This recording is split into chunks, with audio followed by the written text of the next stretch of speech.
मंगल हो।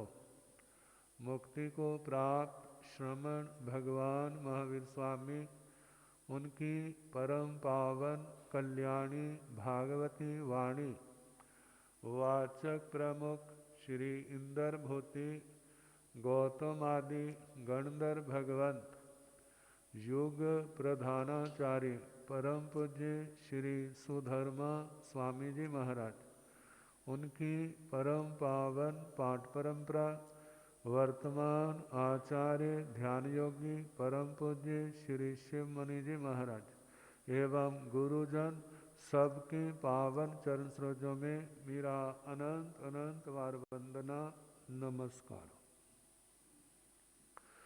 उपस्थित धर्म प्रेमी सज्जनों, माताओं तथा बहनों,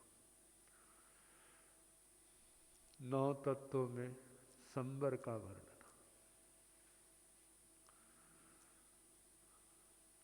संबर में आगे बढ़ना है। ये बढ़ना कोई आसान नहीं है। कारण क्या? व्यक्ति संसार की दलदल में फंसा है, जो प्राय करके जीव को समझ नहीं आती। समझने के लिए तत्व ज्ञान होना जरूरी है। सच क्या है? जब आत्मा को सच का एहसास हो जाता है, फिर उसकी भावना में फर्क पड़ जाता है। जब भावना में फर्क पड़ता है, फिर उसके बाद कर्म बंध जो गाढ़ा होता था, वो गाढ़ा नहीं होगा, क्योंकि अब पाप से वह जुड़ा नहीं है। कर नहीं रहा, करना पड़ रहा है। दोनों में अंतर है ना। एक करना, एक करना पड़ना। करने के साथ रुचि होती है, और जहां करना पड़ रहा है वहां पर रुचि नहीं है। वो क्या है? मजबूरी है। जैसे आप लोगों ने गृहस्थी अपना ली, अब तुम चाहे वैरागी बन जाओ, लेकिन जो घर की जिम्मेवारियां ली है वो तो आपको निभानी पड़ेंगी ना। नहीं निभाओगे तो क्या होगा? सारे लोग कोसेंगे। जिम्मेवारियां पहले बड़ी खुशी से ले ली, अब क्या है? उनसे भाग रहा है। अब एक कर्तव्य समझ कर रहा है, लेकिन उसके प्रति अनुमोदना के भाव नहीं है, मजबूरी है। तो दोनों बातों में कितना फर्क है। एक कर रहा है और एक करना पड़ रहा है। जानते हैं, जिस कर्म के साथ मन होता है, वो चाहे अच्छा हो चाहे बुरा हो, उसका प्रगाढ़ बंधन होता है। जब उसके साथ मन नहीं होता, तो वो बंधन प्रगाढ़ नहीं, वो हल्का होता है। फर्क पड़ गया ना। अभी उसने छोड़ा नहीं कुछ भी, छोड़ने की भावना आ गई और उसको अच्छे और बुरे की पहचान आ गई। अब वो भावना क्या भाता है? वो दिन कब आएगा जब मैं इन सारे गलत कामों को छोड़ दूंगा? पहला पक्ष, वो दिन कब आएगा? मैं भी क्या करूंगा? संयम मार्ग में बढ़ूंगा। साधु जीवन नहीं तो श्रावक जीवन तो आ जाए। मेरे जीवन में महाव्रत आए, महाव्रत नहीं तो अनुव्रत, गुणव्रत, शिक्षा व्रत ही आ जाए। कितना भावना का फर्क पड़ गया। ये कब हुआ? जब आत्मा जागी, जब आत्मा को बोध हुआ। अब उसका सपना, उसकी भावना, उसका चिंतन, उसका ध्यान किसकी ओर रहता है? किसकी ओर रहता है? धर्म की ओर रहता। जब समझ नहीं थी तो संसार अच्छा लगता था। कोई व्यक्ति कोई चीज देखने को बड़ी अच्छी लग रही है, आपका मन किया उसको लेने के लिए, लेकिन जब उसके असली वास्तविक स्वरूप का पता चला तो एकदम पीछे हट जाएंगे। तो ये क्यों? उसको पता चल गया। तो बताया है इस बोध को पाने के लिए शास्त्र वाणी का अभ्यास करना, बार बार करना, क्योंकि शब्द पाठ जल्दी याद हो जाता है। शब्द पाठ जल्दी याद हो जाता है और थोड़ी मेहनत करने पर उसके अर्थ भी समझ आ जाता है, अर्थ का भी पता चल जाता है। लेकिन ये बात क्या है, इसको समझने के लिए सारा जीवन भी लग जाता है, क्योंकि अर्थ का समझना, संसार की सच्चाई का एहसास होना, ये क्या है, सबसे मुश्किल है। क्योंकि भगवान कहते हैं क्षिपंग न सके विवेकमेव, आत्मा के लिए विवेक आना ये जल्दी नहीं होता, जीवन लग जाता है। लेकिन कहते चाहे जीवन लग जाए, यदि जीवन की संध्या तक भी आत्मा को एहसास हो जाए, समझ आ जाए, तो उसकी भावना बदल जाती है। अब भावना क्या है, मैंने 18 पापों को छोड़ना है, अगले जन्म में जल्दी साधु जीवन आ जाएगा, जल्दी त्याग आ जाएगा। क्योंकि अब मरते समय संसार की चाहना नहीं है, अगला जन्म होगा, पुरुष है तो सोचता है फिर मैं बच्चा होऊंगा, जवान होऊंगा, फिर मेरी पढ़ाई लिखाई होगी, शादी होगी, वो सपने। यदि कोई बहन है तो उसके सपने अपने होंगे संसार के, लेकिन जब ज्ञान हो जाएगा तब इन सपनों के ऊपर पानी फिर जाएगा। फिर सोचेगा मेरे को ये नहीं, कुछ नहीं करना, मेरे को तो वह छोटी आयु में जे सही अच्छे गुरु मिल जाए, जे भगवान का मार्ग मिल जाए और मैं सब कुछ छोड़ करके इस धर्म के मार्ग पर चल करके अपनी आत्मा का कल्याण करूं। तो पहले पुण्य को भी समझ लिया, पाप को भी समझ लिया। पुण्य और पाप ये दोनों क्या है, आश्रव है, इनका आचरण वो क्या है, आश्रव है। पुण्य और पाप दोनों मिलकर के जो संसार को चलाते हैं। आत्मा के संसार को चलाने वाले कौन है, पुण्य और पाप। अब देखो दुनिया के जितने प्रयास होते हैं दुख से बचने के लिए और सुख को इसी के लिए होते हैं ना। और जिस समय दुख से बचने की भावना खत्म हो जाए, सुख को पाने की भावना खत्म हो जाए, फिर उसके संसार भ्रमण में विराम लगना शुरू हो जाएगा। अब आश्रव तो समझ लिया, अब है संबर की ओर बढ़ना। तो सबसे पाप कर्म से निवृत्त होना। सारे पापों में सबसे बड़ा पाप कौन सा है? वैसे तो कोई भी छोटा नहीं है, कोई भी पाप छोटा नहीं है।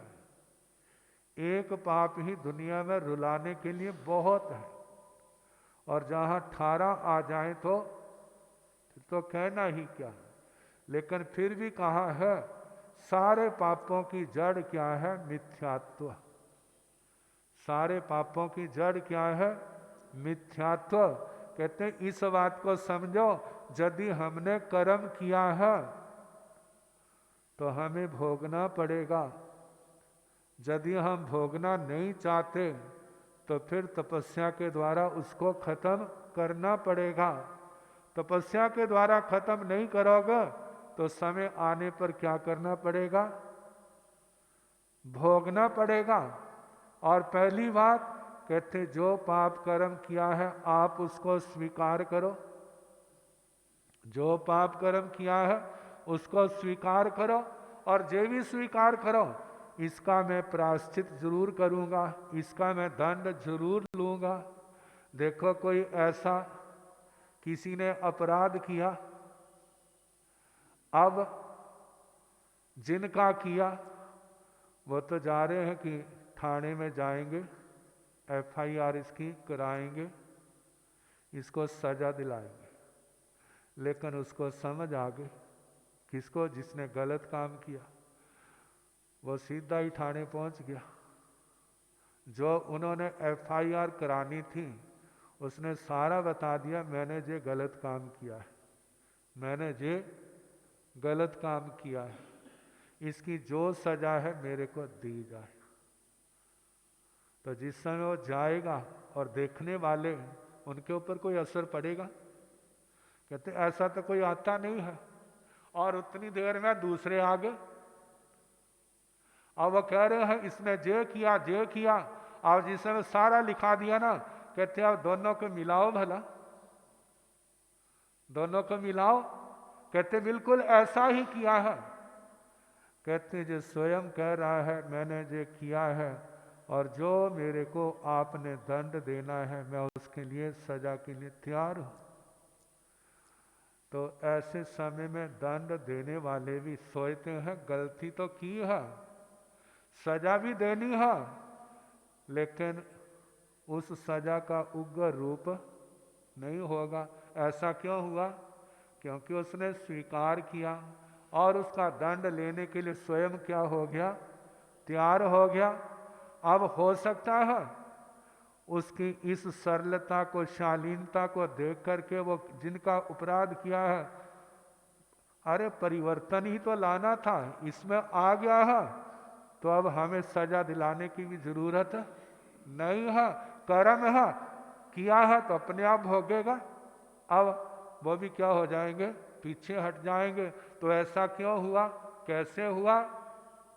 जब उसने स्वीकार किया तो भगवान भी तो यही कहते हैं, आप अपने पाप को स्वीकार करो, सरल हृदय से स्वीकार करो, उसका प्रतिक्रमण करो और उसका यथा योग्य प्रायश्चित स्वयं लो, नहीं तो गुरुओं से लो, नहीं तो जहां पर भी प्रायश्चित दिया जाता है वहां पर पहुंच जाओ, जो दंड दिया जाता है उसको स्वीकार कर लो। कहते उससे क्या होगा? इसी जन्म में छुटकारा हो जाएगा, इसी जन्म में छुटकारा हो जाएगा।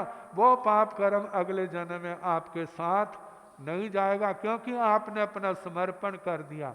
अब वह थोड़ी सजा देता है, ज्यादा देता है, लेकिन स्वीकार कर ली है हृदय से तो उसका हिसाब यही बराबर हो जाएगा। और नहीं स्वीकार करता है तो कहते कब तक आंख मिचौनी करता रहेगा? एक दिन ऐसा आएगा वो शिकंजे में पड़ जाएगा, फिर उसको कोई बचाने वाला नहीं होगा। भगवान कहते हैं आपने दुनिया का जितना लेन देन है सबको समाप्त करना है, फिर ही तो मोक्ष में जाना होगा। देखो गैस कुमार जी ने सारा कर लिया था, लेकिन एक प्रगाढ़ कर्म रह गया था जिसके कारण से वो संसार में अटके हुए थे। जैसे ही वो प्रगाढ़ कर्म टूटा है और वो आत्मा कहाँ पहुंच गई? सिद्ध गति में पहुंच गई। तो कहते हैं कि सबसे बड़ा पाप कौन है? मिथ्यात्व का। मिथ्यात्व का मतलब क्या है? गलती को गलती मानना ही नहीं, गलत को गलत मानना ही नहीं, गलत को अच्छा समझना और अच्छे को बुरा समझना। मिथ्यात्व यही तो है। मिथ्या का मतलब क्या है? मिथ्या का मतलब असत्य, गलत, झूठ। अब जब तक जो झूठ हमारे अंदर समाया रहेगा, इस आत्मा का कल्याण कैसे होगा? जब तक जो है कितनी तपस्या कर लो, वो हमारे को देवलोक तो मिल जाएंगे, लेकिन हमारे कर्मों का अंत नहीं होगा। क्यों? कर्मों की जड़ तो हमारी आत्मा के अंदर बैठी हुई है।